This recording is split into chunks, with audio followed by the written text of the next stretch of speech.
Fala galera ligada na Ulisses TV, o Capela passando por aqui para mandar um abraço para você e vamos falar um pouquinho hoje sobre o Vasco da Gama. É isso aí, tem conteúdo por aqui todo dia e eu tô aqui para debater com você. Você que torce pro Vasco, você que não é vascaíno, mas que gosta do futebol brasileiro e tem interesse para entender o momento dos clubes, vamos falar do amasso que o Vasco tomou pro Independente Del Valle. Você que não viu nessa última terça-feira, o Vasco, depois de 40 e poucos dias com a pausa da Copa do Mundo de Clubes, retornou às atividades dentro de campo e tomou um vareio, tomou um pau do Independente Del Valle. Foi 4-0, segurou bem no primeiro tempo, até na reta final tomar um gol e depois descambou no segundo tempo. Tomou um gol atrás do outro.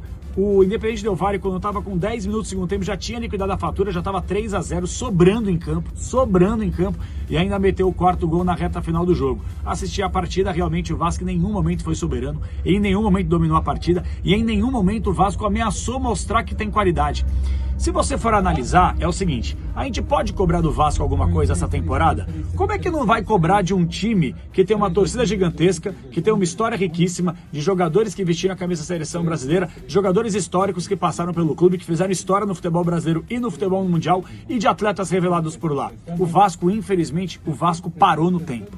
O Vasco parou no tempo e hoje o Vasco da Gama, eu acho que não é surpresa para ninguém, é o quarto clube do Rio de Janeiro, é a quarta força do estado do Rio de Janeiro, porque o Flamengo hoje sobra. Até uma questão administrativamente falando, que não parou no tempo como o Vasco. Botafogo que virou uma SAF, uma boa SAF, pelo menos até aqui, que rendeu muitos títulos, dinheiro, investimento, contratações de jogadores. E o Fluminense, não preciso nem falar, de alguns anos pra cá também deu uma boa guinada, conquistando títulos, brigando por títulos e sendo competitivo. Coisa que o Vasco não é há anos, para não falar há décadas. Qual foi o último grande clube que o Vasco conseguiu bater de frente numa decisão? Qual foi a última vez que o Vasco chegou a uma decisão de um torneio importante, de Sul-Americano ou Libertadores, Campeonato Brasileiro, Copa do Brasil? Infelizmente o Vasco parou no tempo em vários sentidos. Parte estrutural, estagnou.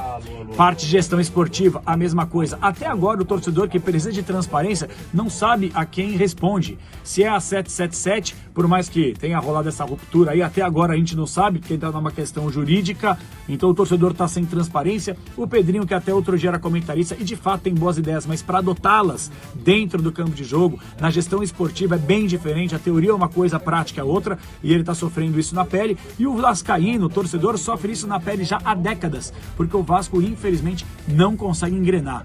O Vasco ficou mais de 40 dias com a pausa da Copa do Mundo de Clubes, jogadores tiraram férias, descansaram, treinaram e quando eles voltam eles não conseguem nem correr, nem aplicação tática, nem talento individual e muito menos coletivo. Então o Vasco da Gama, ele infelizmente parou no tempo, tem uma torcida incrível, uma história riquíssima, como eu citei aqui, mas se não mudar e muita coisa, e não digo nem que o problema seja o Fernando Diniz, que chegou recentemente e deu uma melhorada no início dele, e nem digo também que o problema é só o Pedrinho, porque também tá lá tentando fazer um trabalho, resgatar esse clube. A pergunta que eu faço é a seguinte: onde o Vasco vai parar?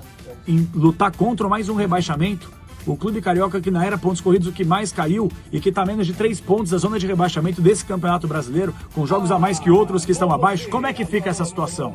O Vasco realmente, ele é a quarta força do Rio de Janeiro, está afadado ao fracasso. Torço muito para que o Vasco possa recuperar, porque a história do futebol brasileiro passa pelo Gigante da Colina, mas a situação realmente ela é muito preocupante. Se o Vasco não abrir o olho, não só vai passar mais vergonha na Copa Sul-Americana, nos outros torneios que disputa, sobretudo no Campeonato Brasileiro, para evitar mais um rebaixamento. Então a gestão do Pedrinho precisa contratar urgentemente e contratar de forma correta e não investir 40 milhões de reais, por exemplo, num zagueiro como o João Vitor, que por sinal fez um dos piores jogos com a camisa do Vasco no jogo dessa última terça-feira contra o Independente Del Valle. E aí, o que você espera do Vasco aí? Vai lutar contra rebaixamento ou consegue, quem sabe, uma sobrevida dentro do Campeonato Brasileiro e da Sul-Americana também? Coloca aí nos comentários, bora debater sobre o Vascão, o Gigante da Colina. Muita força pro Vascão, mas tem que melhorar muito dentro e fora de campo também.